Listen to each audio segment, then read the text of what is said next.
The Seahawks had a prime opportunity to keep pace with the Rams in the NFC West, but they weren't able to finish it off against the Minnesota Vikings. We'll be breaking it all down here on our latest post-game edition of Locked On Seahawks.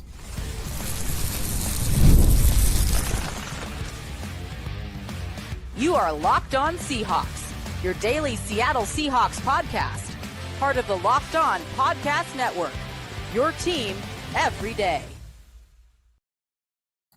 Greetings, 12. This is Corbin Smith, host of the Locked On Seahawks podcast, your daily Seahawks podcast, part of the Locked On Podcast Network, your team every day. Glad to be teaming up for our weekly post-game show with my co-host, Connor Benintendi, and a special thanks to all the 12s who are listening in, whether you're tuning in from Bothell, Washington, or San Juan, Puerto Rico. We greatly appreciate each and every one of you for tuning in and making Locked On Seahawks your first listen 5 days a week. The Seahawks falling to 8-7, a crucial defeat in their home regular season finale, and maybe the finale at Lumen Field for the entire season, because a 27-24 loss to the Vikings, Connor, it has put the Seahawks out of control for their own destiny. They need some help to get into the postseason. They obviously have to win Thursday against the Bears, and they got to win against the Rams in Week 18. But that game in Week 18 might not matter. If the Rams beat the Cardinals, they have a better strength of victory. At least at this point,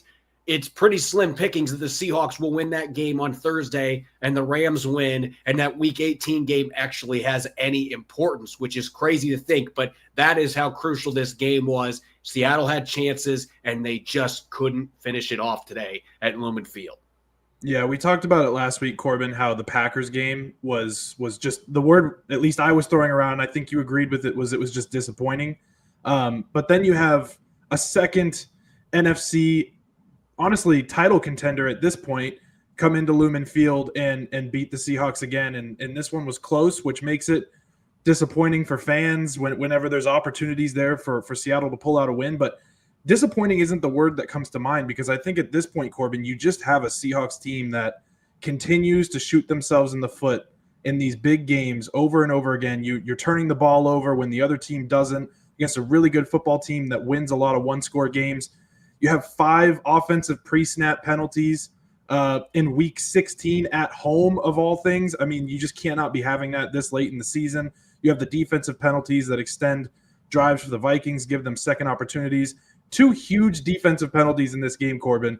Both the Trey Brown lining up in the neutral zone and then getting burned by Justin Jefferson on the very next play. And then you have the Byron Murphy face mask, which, again, that's just a tough play when you have so many players surrounding the quarterback at that time. Anything can happen in those piles.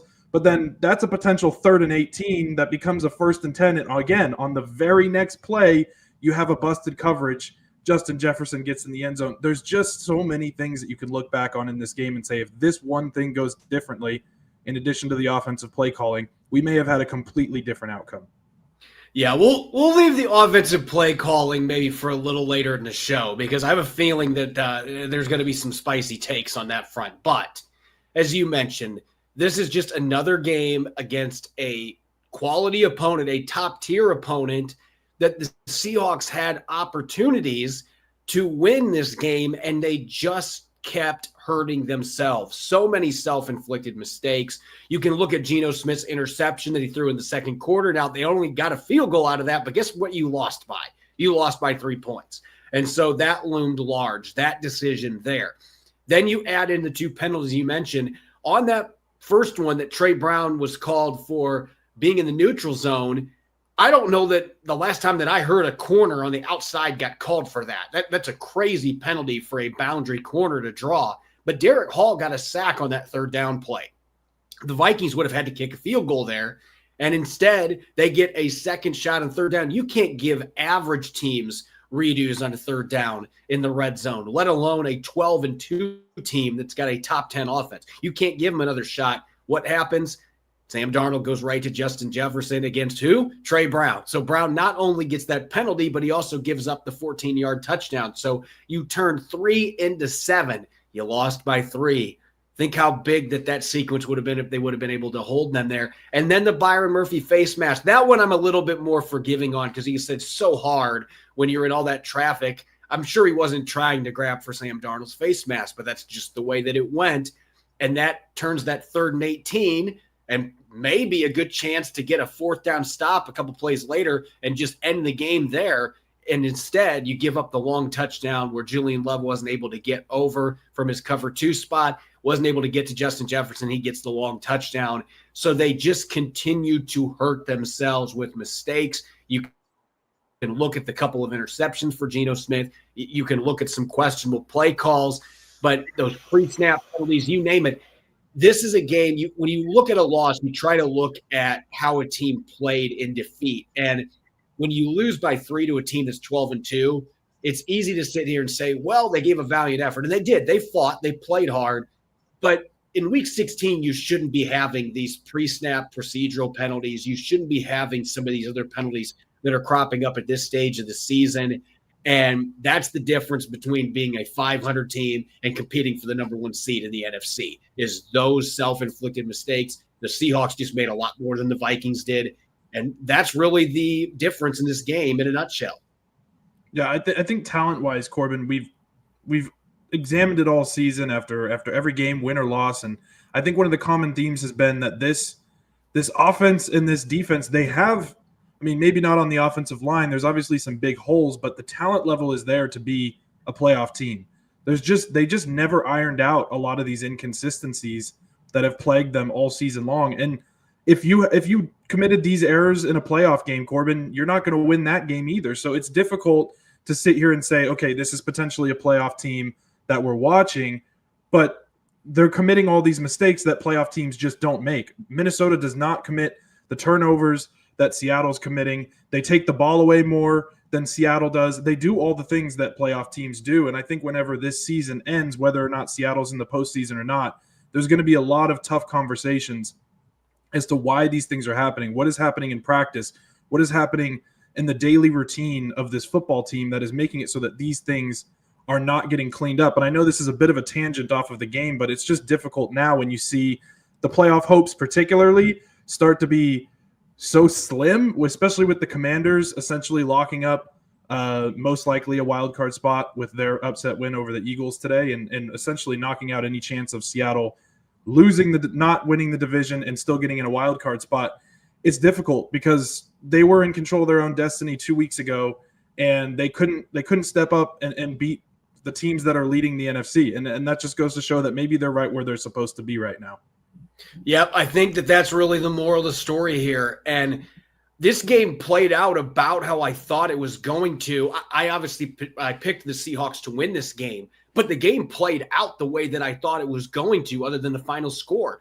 Geno Smith was able to get some big plays downfield. The Seahawks running backs averaged 4 yards per carry. More on that later, but it felt like the game kind of played out the way that I thought it was going to. And in that sense, I really felt like the Seahawks had a really good chance to win the game. And they did. They had 2 chances at the very end of the game. And you can look at the sack on Geno Smith. They had gotten down to the 37-yard line for the Vikings after that Jefferson touchdown. They marched right down the field to get to the 37, and then Geno Smith gets sacked.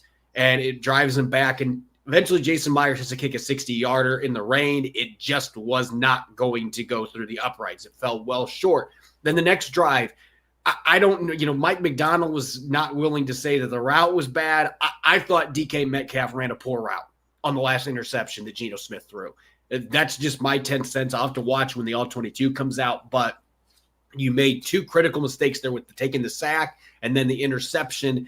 And this has been an area that Geno Smith has typically been really good inside those 2-minute situations, but they had 2 opportunities and they couldn't make either one of them count. And again, that's the difference. Like you said, that could very well be the sign that this is a middling 500 team.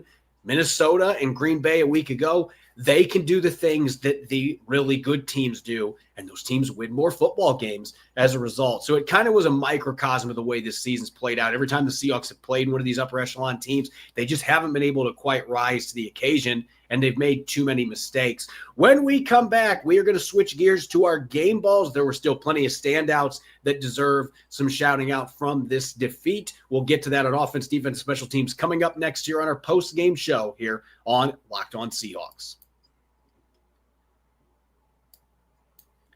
This episode's brought your way by Prize Picks. If you love the game, you're going to love Prize Picks, the easiest, most exciting way to play daily fantasy. Whether it's football, basketball, or any of your favorite sports, Prize Picks makes your holidays bigger and brighter. You can now win up to 1,000 times your money on Prize Picks. Plus, this holiday season, they're giving away $30+ million in rewards during Picksmas and offering 2 free picks in December. When your picks hit, Prize Picks makes it easy to cash out.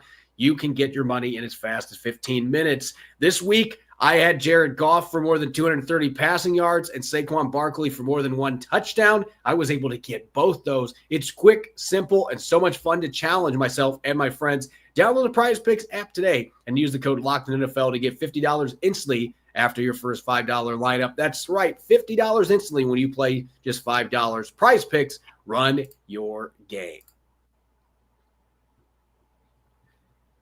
Welcome back to the post-game edition of Locked On Seahawks. I'm Corbin Smith. He's Connor Benintendi. A special thanks to all the 12s that are tuning in. Thank you, as always, for making Locked On Seahawks your first listen 5 days a week. We greatly appreciated the Seahawks falling to the Vikings 27-24, a gut-wrenching defeat that really dwindles Seattle's playoff chances. They're not eliminated, but they could be as early as Thursday night if they lose to the Chicago Bears.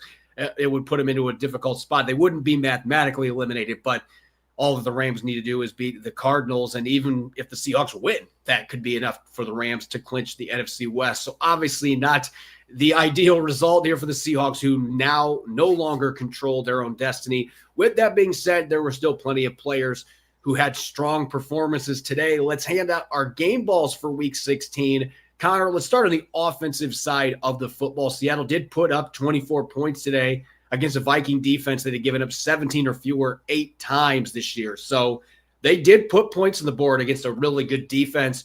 Who gets your offensive game ball and why? I swear we're not trying to sound like a broken record here, but Jackson Smith-Njigba has to be the number one candidate here once again. I know your pick is really good as well, Corbin, and I like it, but Jackson Smith-Njigba crosses 1,000-yard season for the first time in his career in just his second season. You got to give the man his props. He's at 1,089 yards now after having 8 catches for 95 yards and a score today. He's only 214 yards away, Corbin, from tying DK Metcalf's receiving yards total in 2020. It's feasible if he goes crazy these next couple games. I'm not saying it's going to happen, but it's a possibility, which would be quite impressive from JSN as a slot receiver as well. Talk about that catch on the slot seam, just over those 2 Vikings defenders. That was just beautiful. And he continues to be just a difference maker for this offense. He's the wide receiver 1. I picked DK Metcalf coming into this game to have a big game.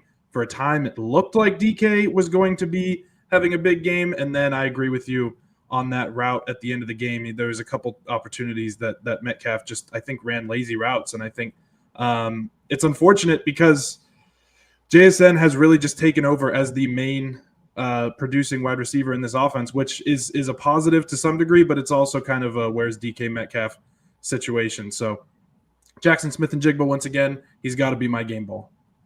I'm giving 5 game balls, and this is going to sound crazy on Locked On Seahawks because of how this season has played out. But listen, we talked all week about how great of a pass rush the Minnesota Vikings have, and I know that they got 2 sacks in the fourth quarter.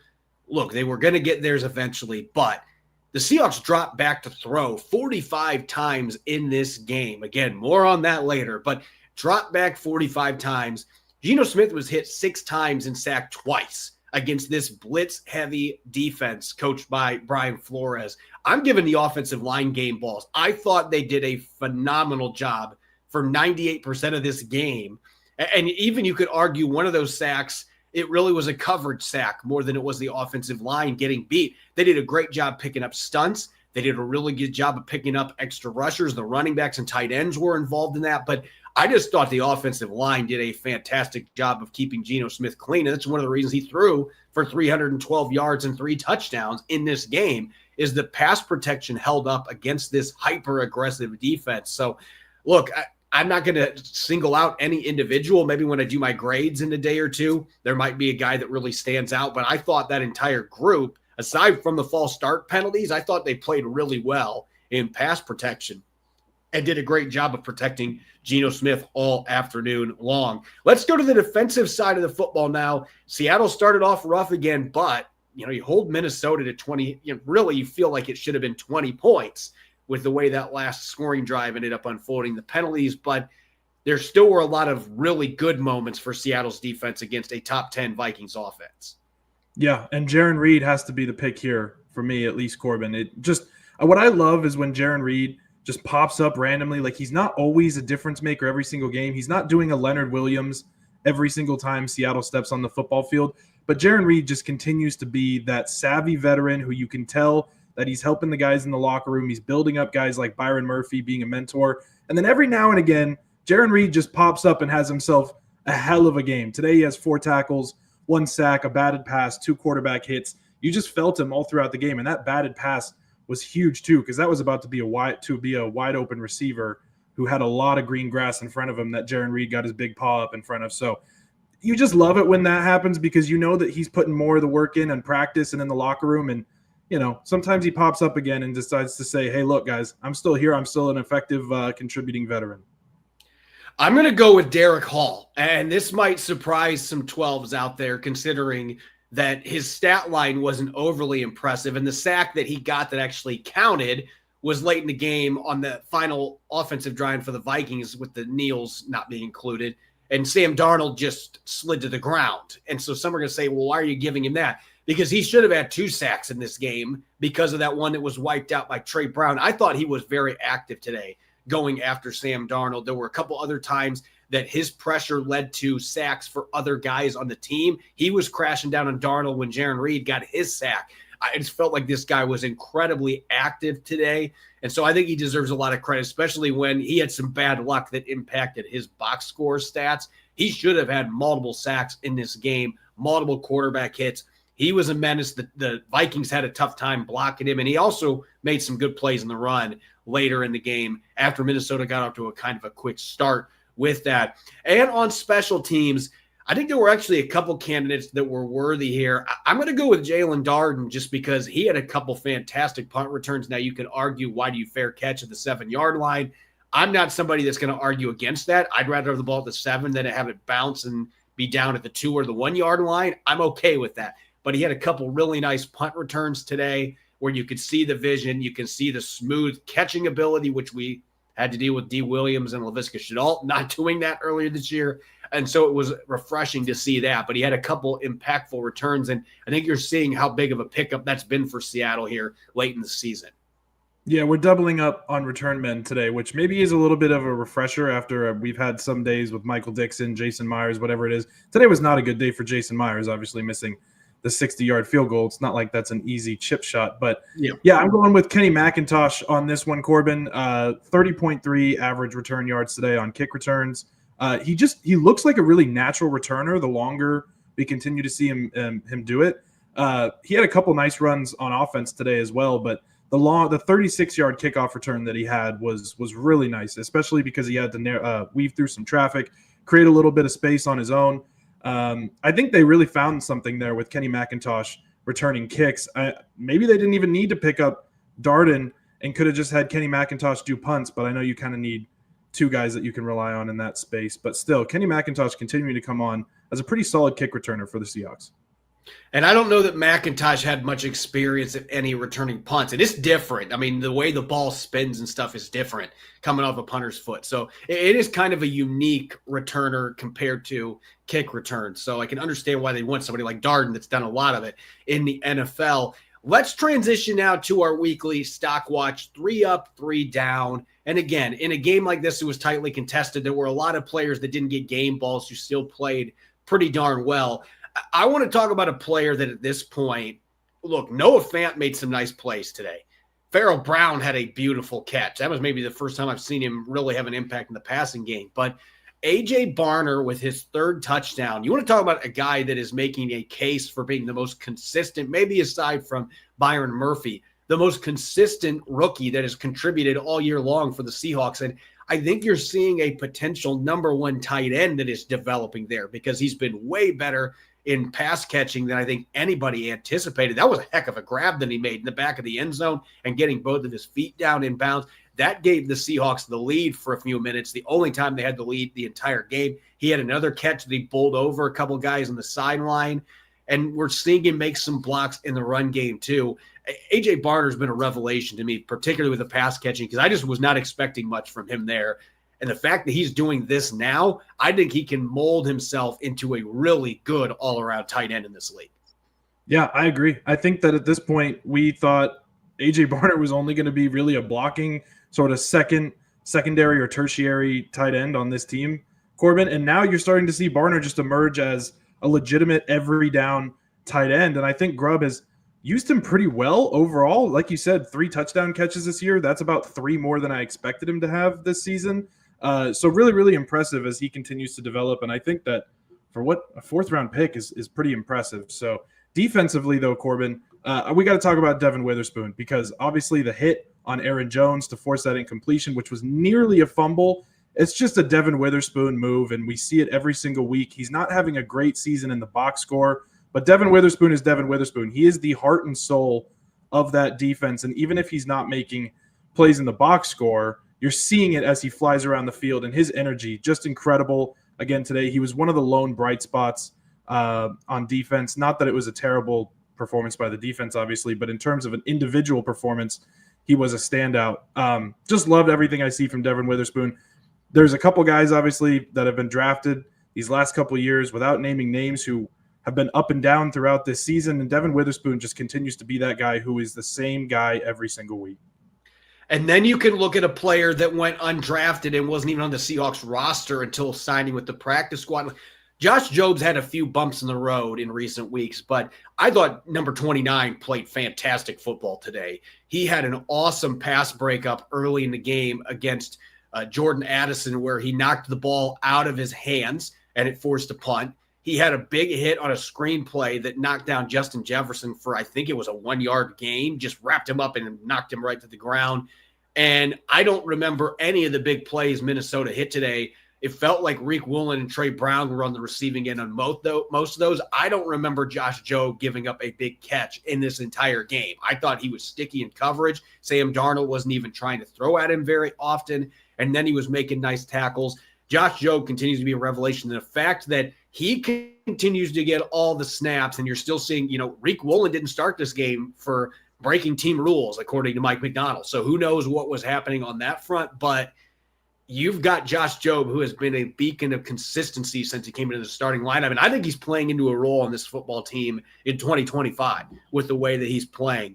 Now, on the downside, obviously, when you lose, there's always going to be players that you can point out that endured difficult games. And look, the reality is here that Ken Walker III, this has been a really difficult season for him. And I know a lot of it is not his fault, because the offensive line has struggled. They've not been able to open up holes.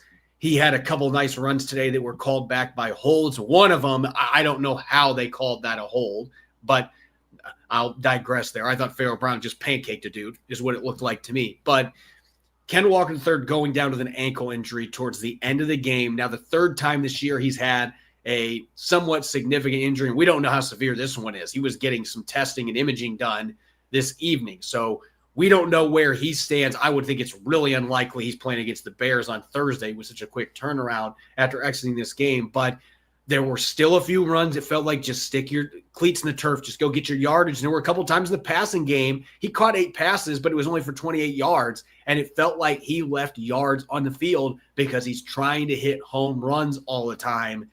And that just doesn't work most of the time. That's just the reality. So between the injury and the fact it felt like there were some missed opportunities when he had the ball in his hands, not always his fault, but I have to put Ken Walker III down here, just partially because I'm just bummed that the guy just hasn't been able to stay healthy this year.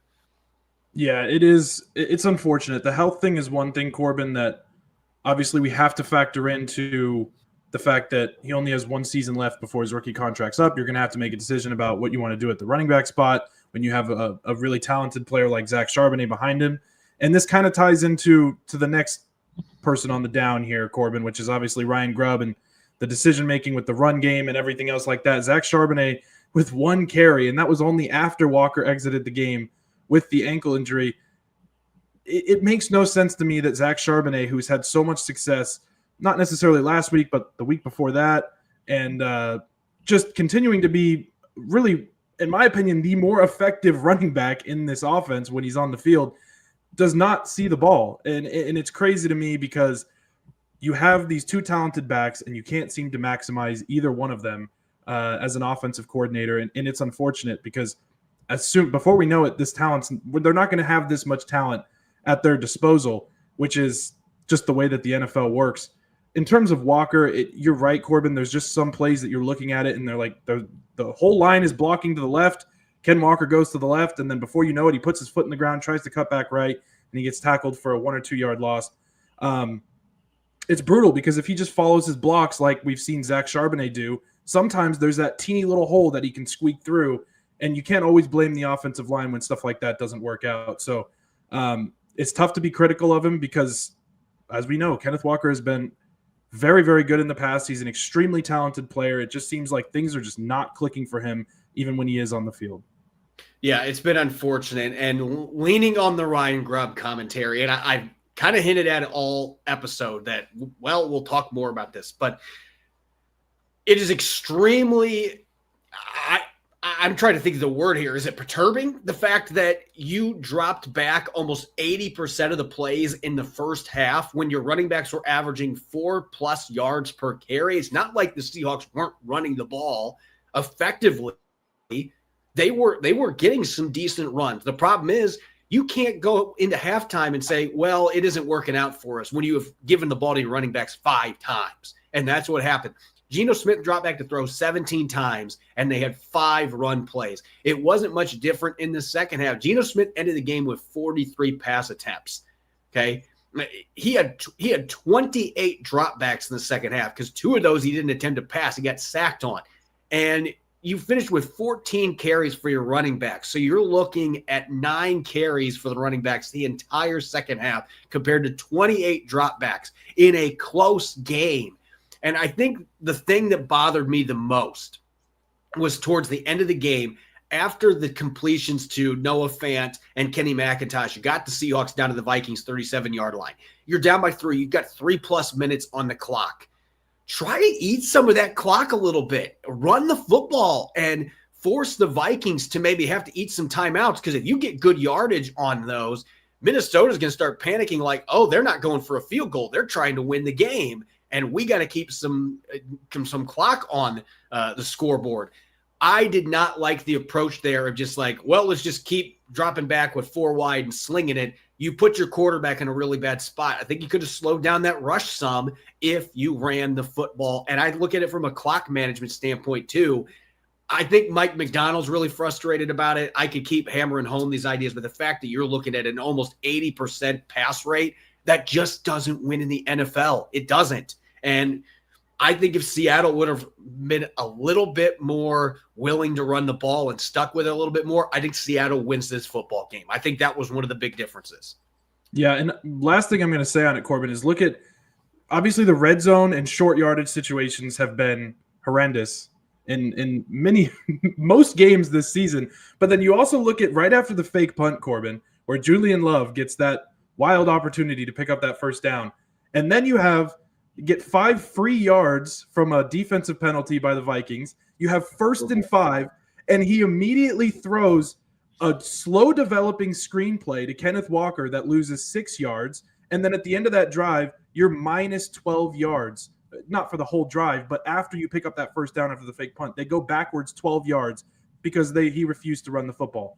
It was, how do you not run it on 1st and 5? Almost every single offensive coordinator in the NFL is going to say 1st and 5 on the other side of the 50, run the football.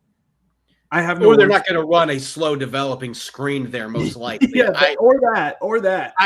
The run game part, I just think that the clock management at the end of the game was not good. And I just, the imbalance in this offense, the chronic, I don't know if it's that Ryan Grubb just gets this itchy trigger finger, and he's like, I got to throw the football. I can't run it. Or he's just reached the point where he's saying, look, we haven't been able to run the ball, so I'm just going to sling it, which that was not the case. Again, today, last week was the same way. They were running the ball well and effective enough, but they're not getting enough opportunities, and it is putting too much on the quarterback's plate. He's doing what he can do with the situations, but the quarterback's trying to play hero ball because he's being forced into those positions. You aren't giving him a run game to support him when the offensive line is playing better. Got to get that run game going, and I think that was the difference in today's game. As for the defensive side of the football, probably a few candidates that we can point out here that had rough games, but Julian Love, I just think that one play, and I know he had the fake punt that he got a nice 2-yard run on to extend a drive, but that touchdown at the end of the game, not being able to get over there when they were in cover 2, that cannot happen in that situation, especially against somebody like Justin Jefferson. You've got to be ready to bracket over there. You got to go over and make that play, and it wasn't close. No, it wasn't. And that's the thing, is it was cover 2. Mike McDonald said it after the game. He confirmed what a lot of us thought, that it was cover 2. And at that point, that means Julian Love is to cover the deep half of the field, and he was not in position to make that play. A lot of people are adding that onto Reek Wollen's plate. You can't put that on Reek Wollen because Reek Wollen's supposed to be playing more shallow coverage. He just started to bolt down the field whenever he realized that Julian Love wasn't in position to make a play on the football. Yep. And at that point, Julian Love tried to play the ball instead of trying to get in position to either make a hit. He was too shallow. He was too shallow, and you don't see Julian Love make boneheaded mistakes like that very often. I mean, we've talked about him very highly on this show all season long, especially just as a leader of this defense. But this was one of those ones where you're scratching your head a little bit. Like, how does Julian Love, of all players, make that mistake? But he did. Yep, and it ended up being a killer down the stretch for the Seahawks after the offense had taken their first lead. The defense had an opportunity to close this game out, and they could not get it done. As always, you can follow me on X and Blue Sky, Corbin Smith NFL. You can follow Connor at C. John Benintendi. Make sure to follow Locked On Seahawks on YouTube or wherever you listen to your podcast so you don't miss a single episode. Coming up tomorrow, we'll have our Monday musings. I'll be teaming back up with Rob Rang, and we'll have more in-depth takeaways coming out of today's loss to the Vikings. Make sure that you're listening in, and thanks for tuning into this episode. Go Hawks.